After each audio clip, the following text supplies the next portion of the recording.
Hey guys, MCU Collector here with another figure review, and we have finally made it. This is the Stilt-Man Build-A-Figure in the Hasbro Marvel Legends series Spider-Man Wave 14 Stilt-Man. So we have looked at all of the figures in the wave: Frogman, Hand Ninja, Peter B. Parker, Prowler, Gwen Stacy and Spider-Ham, Miles Morales. We come to the final figure, the Stilt-Man Build-A-Figure. Before we get into it, I just want to give a shout out to Toy Snowman at toysnowman.com. They received theirs. They are an online based Canada seller. They got their shipment in way before anybody else, so I put in my order with them. They shipped out to me the very next day. They are based in Canada but ship out to the US, so link in the video description below. I believe at this point they have sold out of all of the figures but are taking pre-orders for a second batch of orders, so make sure to check them out. Link in the video description below. So here we're going to put together the Stilt-Man Build-A-Figure.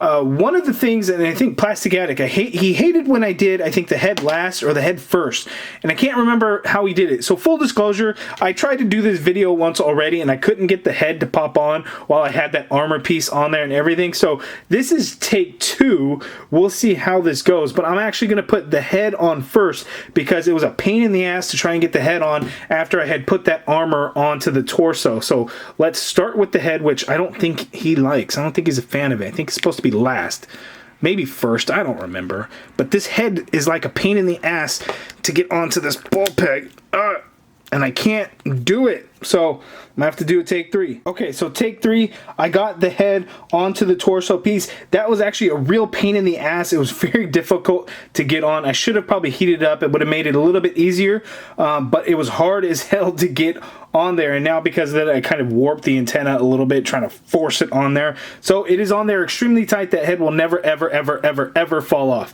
So let's try the armor piece putting on the torso. One thing is weird, there is a peg actually in that armor piece. It's going to peg into the back even though we kind of slip it on. So let's see how we do this.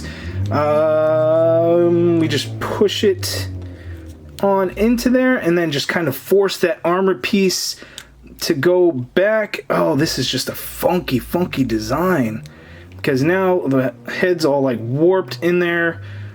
That's really weird, but that is how it goes so far. Now let's get the arms. So we're gonna pop the arm in there. We got the left arm, goes in nice and easy. Right arm goes in nice and easy as well. And then for the most part, that's the bulk of the figure that we have there. But now we have these long ass legs that are gonna push him out of frame. Now I'm not sure if there's a difference between right and left. They look to be the exact same, although, let's see. They do have different things on the bottom of the feet, but I can't imagine it's gonna matter for right or left. So let's just pop them on. So we're gonna force that leg on there. God, that's a tight fit as well for that leg. And we're gonna force this one on there.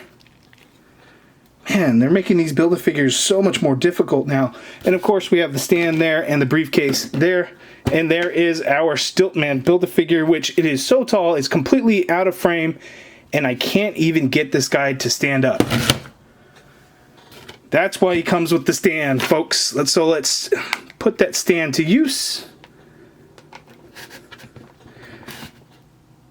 There he is. That's how tall he is. So for comparison and scale, here is the Prowler figure in the wave. And let's look at the short end of it. Here is the Miles Morales figure in the wave. So that is how tall the Stilt-Man Build-A-Figure is. As I pan up, that is crazy height. So let's zoom in onto the upper part of him to see how he looks. Okay, so here is the Stilt-Man Build-A-Figure up close. The figure is okay. It's pretty basic. I mean, we have the concept and the cool thing that it's the biggest Build-A-Figure ever made. It stands at 11.5 inches. I mean, so I don't know that.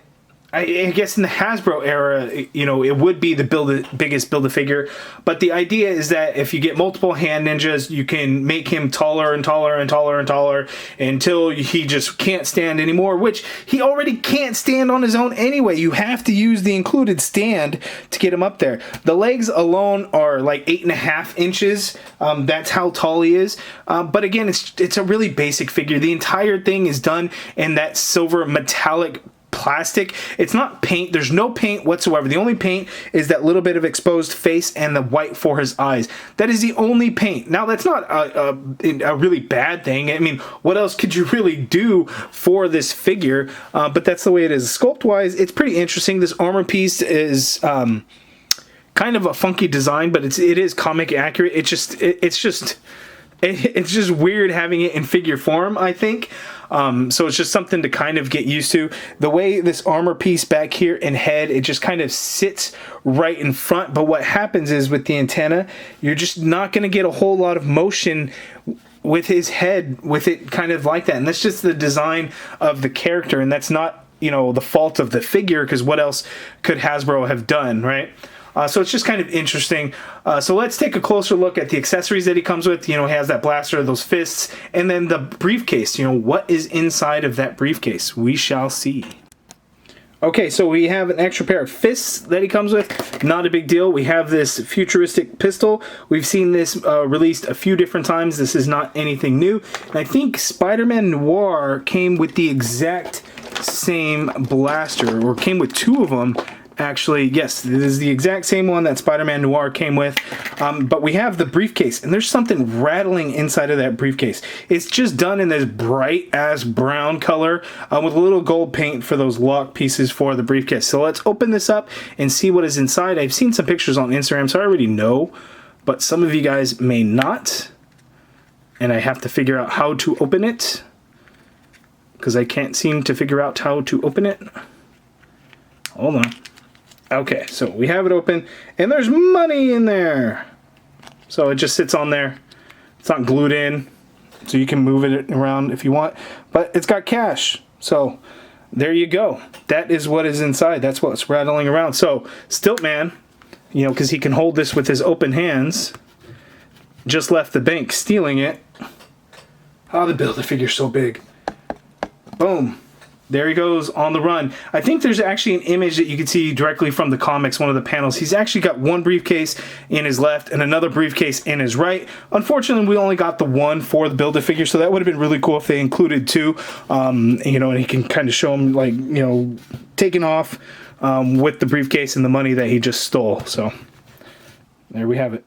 Okay, so looking at articulation's gonna be a little tricky because the guy is just so damn tall and I gotta somehow keep it in frame. So the head, we're not gonna get a whole lot of motion in there because of that armor piece. So you're really just gonna warp the antenna trying to get him to look up or anything like that.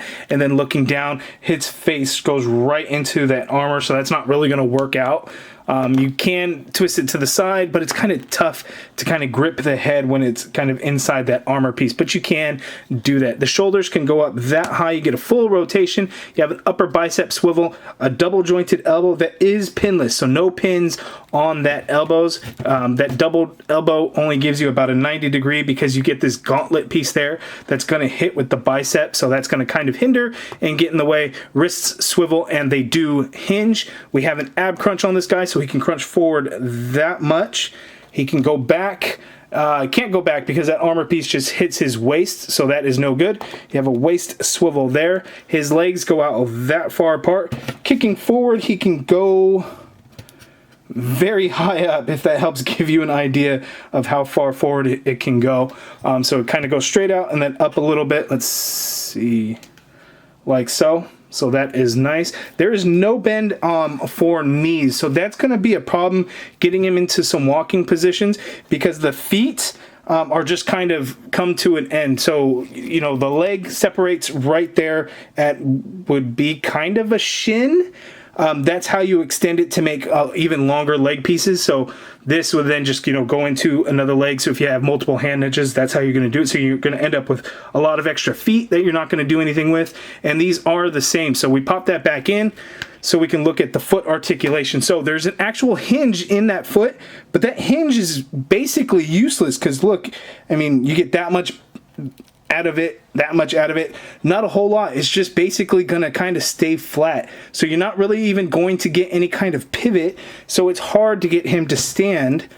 Let's pan down, you're not going to be able to get him to stand to kind of get those feet flat, so that's why you use that stand. So that's just not going to work. So what you would have to do to get him into like a walking pose, you're going to have to one foot onto the stand while you have the other one. See, that's it's not even gonna work. I love the concept of this Build-A-Figure, but again, it's just the practicality of it is just really not there. I just can't, like, if you try to get him to walk, you gotta hope to try and get him to balance. It's just, oh, there, I mean, I don't know how else you could do it. With no bend at a knee, you can't properly get this guy into a nice standing position without use of that stand. And then even with that stand, like I just showed you, how can you really do it? Let's try porting in the middle of the stand. But see, even then, we're running into all kinds of you just can't get it to stand. So, I mean, it looks cool. Again, awesome concept, but what good is he if you can't really do anything with him? Okay, so I kind of feel a little bit better. Maybe I was being really harsh, but I just... the lack of articulation in the legs is just hard to kind of work with. But that little tiny bit of hinge in those ankles, you can get him into a walking pose and getting him to stand. You're still going to need the stand to properly balance him because, he's extremely top heavy, of course. So you can get it to where he is standing like so, if that makes sense. But again, you still have to use the stand, and then still it's a matter of getting him to balance because it still wants to kind of force its way to this one side or the other. So let's see.